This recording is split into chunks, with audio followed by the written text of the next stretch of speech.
It's not every day that you get to talk to the victor in an armed robbery attempt, but we have that privilege today in a very special active self-protection lesson.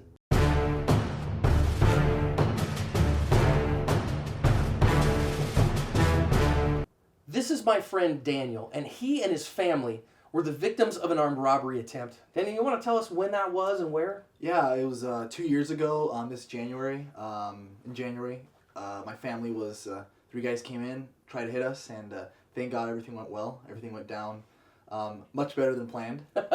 Well, much better than they planned at least. Happened in Surprise, Arizona, which isn't far from my hometown. Let's take a look and learn some lessons from a very scary incident.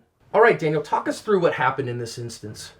So you see a guy comes to the door. It's a magnetic lock, so I let him in. No big deal. Looks normal. Then he's holding the door for too long, so I look through that mirror, figure out what's going on. So his buddies walk in, come in with a gun. I drove my gun, and I run back. And remember, my mom's out, so I got to go back out. Then the fight was over. Yeah, they ran off pretty fast when you showed up with a gun there, huh? So now that's your dad and your brother who came out from the back room? Yeah, it's my dad and my brother in the back room working on stuff, and then they hear the guy say, "Hey, this is a robbery." You know, obviously I didn't hear it. My adrenaline went so high, I didn't hear it. I didn't, Wow. It's over that fast. So let's go back and learn a few lessons here. As this one starts, it's a normal day, and they always launch from ambush. So what were you thinking when you were looking in the mirror there? I was thinking, I didn't know if it was somebody in a wheelchair that was coming up to the door. I didn't know what was going on, where, why was he holding the door? And that's why I'm able to look through the mirror to see if there's somebody else coming through. I think that door. Really wise, a good tactic, and that gave you some notice because you saw the guy there with the mask, right? Yeah, yeah, absolutely. I saw the guy with the mask, and that's what shot why I decided to draw, because I saw a guy with the mask coming. Wow, what a great reaction time. And so now you retreated, and I'm sure people are going to ask about that. What was the thought behind retreating to the safe room there? Well, my mom's usually not there at the store, but that day she happened to be there, so I was going to go back and fire from the back because there's windows that we can just see out, so I was going to get safety. But mom was there, and so now she decides to get in the fight. Rather than staying away from it, she just first instinct was like, I'm going to go after this guy, so mom's got some sheepdog in her, right? Yeah, Mama Bear. Yeah, Mama Bear got him. But so now you're kind of thinking, wait a minute, I got to go back out here because my mom's out here, and that drove them off. So why did you choose not to pull the trigger here?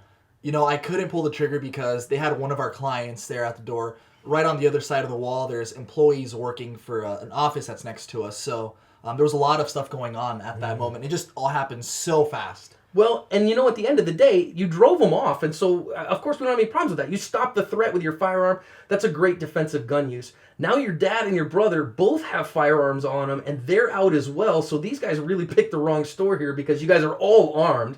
And though you decided to go out now and check and see what's going on, what was the thought process behind going out to the door at this point? Honestly, I wish I could say it was a thought process. It was just to see, hey, where'd they go? Where's the car? Let's see what's going on. Yeah, I think if there was any one thought that I would have for next time, it was, hey, you're behind a closed door now, a door that's magnetically closed. Go ahead and leave that closed. Make sure that you hit the panic alarm, get the cops on the way, and wait for them to get there. But, at the end of the day, I think you did a fantastic job, and everybody came out safe. So, Daniel, at the end of the day, great job. I mean, a successful defensive gun use is one where the bad guy doesn't get away with anything and no good guys get hurt. We had that here. So, man, great job. And, boy, I wish every defensive gun use came out this way. Tell me, what did you take away from this? What changed for you after this day?